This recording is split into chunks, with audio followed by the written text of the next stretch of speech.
Yun mga utol, magandang araw sa inyong lahat at welcome back dito sa loft natin. So ayan, ngayong hapon ayan, nagpalipad ako ng mga pang north natin at ayan, maano na naman, masama na naman ang panahon, makulimlim, maulap at kanina pa paulan-ulan.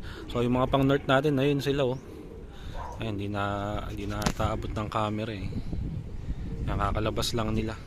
So pinalipad ko lang sila, hindi ko naman sila bubugawin, hayaan lang natin silang rumonda ngayon. Ayan sila oh. Kahapon kakagaling lang nila sa training ng Saragosa Nueva Ecija. Ayan. Tapos ngayong hapon pinalipad natin sila. Ayan yung mga ibon. Dilim eh, hindi kita ata eh. Ayan, ayan sila.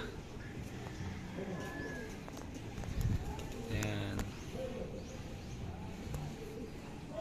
So hayaan ko lang silang lumipad ng kusa. Hindi sila pepersahin. So ayun, mukhang maihinto na naman yung training ng mga ibon dahil yung sama ng panahon na to, mukhang isang buong linggo na naman. Ayan, dahil ay sabi sa balita mukhang magtutuloy-tuloy na naman yung pag-ulan. Kaya ito, magtsatsaga ulit tayo sa singit-singit na paloplay lang. So dito nga sa amin ay baha. Ayan, oh.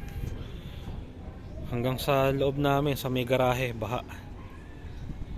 Ayan, first time lang binaha ng ganito yung subdivision na to. At hanggang loob na ng bahay, binabaha na. So ayun, at nga pala yung yung mga breeder ko, ayan, nilagay ko muna sila dito sa loft natin. Pangsamantala dito muna sila kasi pangit nung pwesto nila sa baba mula nung nag-uulan. Hindi makapag yung mga ibon, di sila makapagkondisyon ng maayos. So nai-stress yung mga ibon sa istakan sa baba kasi nababasa ng ulan. Tapos yun nga, hindi natin malinisan ng maayos dahil hindi pa nga okay yung kulungan sa baba. So mamaya pupunta tayo doon, pakita ko sa inyo doon. Ayan. Pero ayan, ito ngayon yung mga ibon, mga breeder natin lahat. Ayan, dito ko muna nilagay sa aviary ng Dreamloft natin. Ayan na lahat ng stock bird natin. Meron pa sa baba yung mga young bird. Ayan, yung mga nai-out ko na hindi pa nakukuha. Ayan, pero yung mga breeder natin eto na yun lahat. Yung si Maamo pala nasa baba pa kasi baldado na si Maamo. Hindi na natin siya pwedeng ilagay dito sa istakan. So pasukin natin yung loob ng loob. So ayan, pasok tayo din para makita natin yung sitwasyon ng mga stock bird natin. Ayan, naglagay muna ako ng pansamantalang hapunan nila para may perch sila na madadapuan. Yan yung mga hen. So ayun, okay naman sila dito. Mula nung nilagay ko sila dito, mas naging okay yung kondisyon ng mga ibon. Mas sumigla silang tignan. Hindi kagaya nung nasa baba sila, nung nandyan, no? Kakawawa yung mga ibon doon. Naglulusak yung pwesto nila. Ayaw tuloy kuminis ng mga ibon. Pero dito, ayan, okay sila. Wala kasing tigil yung ulan. Ayan, bali umaraw lang ng saglit nung nakakaraan kahapon saka nung mga nakakaraang araw, pero ayan, bumalik na ulit yung masamang panahon, paulan-ulan na naman. Yan yung mga hen. So kaya dito na natin sila muna nilagay para makomportable yung mga ibon, makapag-condition sila ng maayos. So dahil bala ko nga gamitin sila sa sa breeding ng summer. Ayan, ito naman yung mga kak. So mas marami yung kak natin Ayan. Diyan silang lahat. Yung kabila nandun. Yung ibang kak. Ayan sila. Parehas lang. Ayan, parehas lang ng hapunan doon sa kabila sa mga hen. Dito lang sa kabilang section na iba. Ayan. Dito kasi sa kabilang section, yung pamilya nila Bullet Ayan, lahat ng mga stock bird ko saka sila Bullet. Sila 307. Saka yung si White Top. Saka sila 747 saka White Plate dito ko nilagay. Ayan sila. Ayan. So mas konti sila dito, 10 lang silang nandun Ayan. Yung ginawa kong lagay ko muna pa sa pantalang hapunan nila. Yung mga B-perch saka ito L-perch.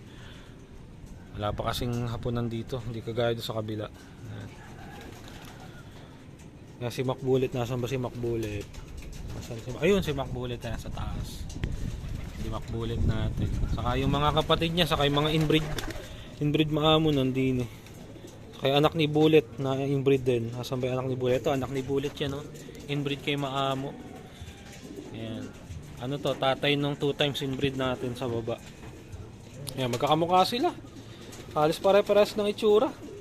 May iba nga lang si White Light saka si 747. Tapos yung iba na yan, halos ano na, magkakalahi na. So ayun yung pinagmulan nila, si White Top. White, saddle lang kulay pero yung mga lahi niya puro checkered eh. Yan. So ano nga siya kay Maamo, pangkaraniwan nilalabas nila checkered or checkered white light. Yan. So pakita ko sa inyo yung mga naiwan sa baba. Ayan, ito si Maamo dito nakalagay. Hindi ko kasi siya mailagay doon sa stockan sa taas sa aviary kasi baldado na nga yung pakpak ni Maamo, hindi siya makakalipad na maayos, baka mabuli lang yung ibon. Dito mas okay na si Maamo sa cage niya. Solo niya, nakakakain siya ng maayos. Ayan ang kinis ni Maamo. Matanda na, 9 years old na si Maamo pero ang gandang ibon pa rin. Ayan, producer tong ibon na to. Ayan, nanay nila Macbullet, nila 307. Ayan. So dito naman, ito yung mga young bird. Dito ko sila nilagay para mas mas nakakakain din ng maayos. So yung iba dito kasi yung mga pang summer dito ni Kuya na nakalagay noon. So hindi ko pa sila naililipat dito sa Dreamlove kasi nga hindi pa tapos na tapos. So hindi pa masikaso ng husto, gawa nga ng ayan, umuulan-ulan pa. Hindi rin tuloy maisingit. So kaya dito muna nilagay. Kaya kasama nila yung mga nai-out ko na ibon. Yung mga nakakulong dito na nakaraan.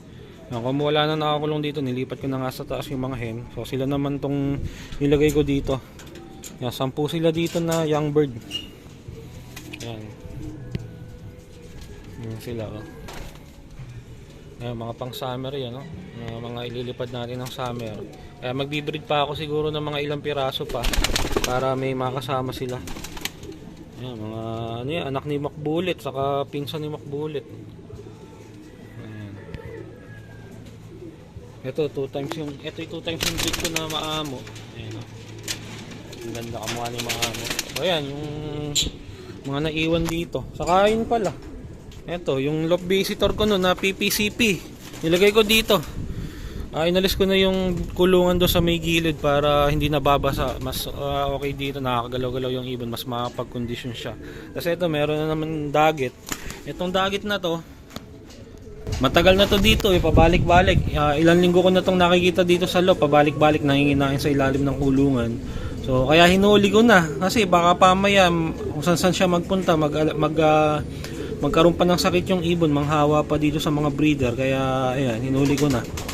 Dahil total, dito na rin kumakain tong ibon na to Ilang linggo ko na siya nakikita pabalik-balik Kaya hinuli na natin.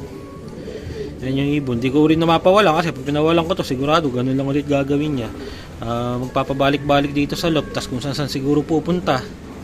Manginginain kung saan din. At baka pamaya magdala pa nga ng sakit. Mahirap na.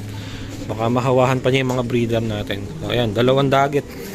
Talagang yung mga dagit di tayo nawawalan. Laging meron. Pag may pinawalan ako, may dumadating na bago. Ayan, yung BBC Laguna nakaraang dagit natin, napawalan ko na yun. Siningit ko nung gumanda panahon, pinawalan ko para makauwi na sa tunay na amo niya. So sana nakabalik yung ibon na yun. Ayan. So yun, yung naiwang ibon dito sa baba. Ayan nga, yung dagit si Maamo sa yung mga young bird. Ayan, dyan nakakulong yung mga stock bird natin nun inalis ko na. Kasi nga hindi sila komportable, mahirap maglinis sa ibaba. Ayan, nakaraan lininisan ko, hindi ko naman malinis ng gusto kasi walang daan para magpunta sa ilalim. Binubuhusan ko lang ng tubig. Ayan, balik na tayo dun sa flyer natin, baka mamaya dumating na yung mga pang-north. Ayan mga utol, biglang bumuhos yung malakas na ulan pero saglit na saglit lang. Ayan, basa agad yung bubong, kanina tuyo na as in, saglit na saglit lang habang naglilinis ako. Biglang umulan ng sobrang lakas, tapos bigla din naman tumigil. Ayan yung mga ibon natin, lumilipad pa. Buti hindi nagdire-diretso. Kung nagdire-diretso to, mababasa ng gusto yung mga ibon sa style ng ulang kanina. Ayan. Buti hindi naman inaabot sa dayuhan yung mga ibon. At yung buti hindi nagdire-diretso yung malakas na ulan. So pagka gusto na bumaba ng mga ibon, nahayaan na natin sila. Hindi naman na natin sila pepersahin. At baka biglang lumakas nga ulit yung ulan. Ayan. Pangit talaga yung panahon, maghapong ganyan. Pasulpot-sulpot yung ulan pero yung kulimlim, ayan, mula pa kanina yan. Di man lang umaraw. Yan yung mga ibon natin. Okay pa naman, nag-i-enjoy pa naman silang lumipad. Mukhang wala pang balak bumaba. So hindi ko isasabay yung mga pang south dahil binusog ko na yung mga pang south kanina, tanghali. Yan yung mga pang north natin. Kaya kung hindi uulan, i-open loop ko lang muna sila kahit mga 30 minutes kasi mamaya maya pa sila kakain eh. Yan ang oras natin eh, at 3:30. Medyo late sila kumain kanina. Anong oras sila kumain? Mag-alas 11 na. Kaya medyo late ko sila pakakainin ngayong hapon. Ayan, hayaan ko lang muna silang lumipad. Nag-i-enjoy pa ata yung mga ibon eh. Wag lang sana ulit uulan. Ayan, pababayin natin yung mga ibon. Ayan na naman yung malakas na ulan. Pambihira talaga oh. Ay!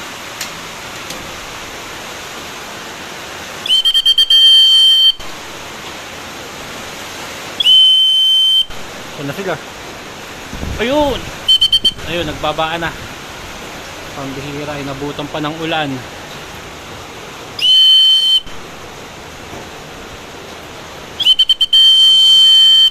Ay, naligo na. Ay, naligo sa ulan yung ibang ibon. Hayaan natin sila. Mababasa tayo. Walang ya. Ayun, mga ibon natin oh.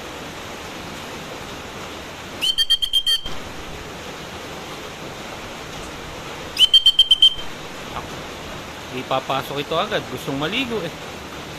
Ayun oh. Naligo na nga talaga. Hayaan muna natin sila dyan. Ayun, nag-enjoy pa sa ulan. Kasi hayaan muna natin sila na i-enjoy nila yung ulan eh. Medyo maaga pa naman. Ayan sila oh, enjoy na enjoy.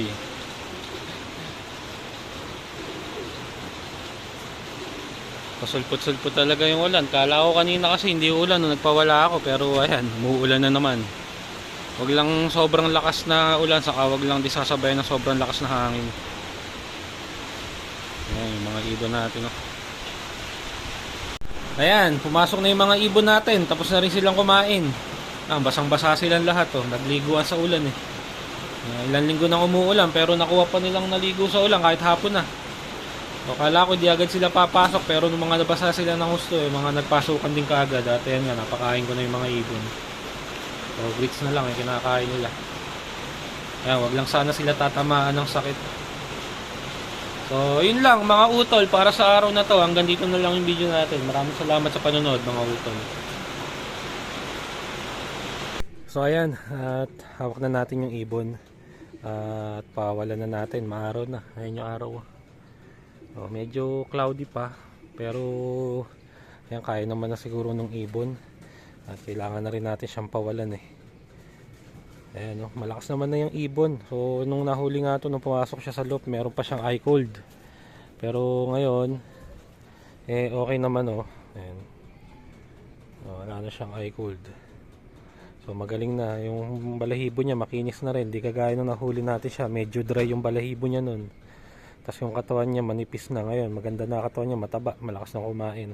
So naka-recover na, kaya sa tingin ko naman may lakas na siya para umuwi siya sa tunay na amo niya. So kaya ayan, pawalan na natin. Release na natin to.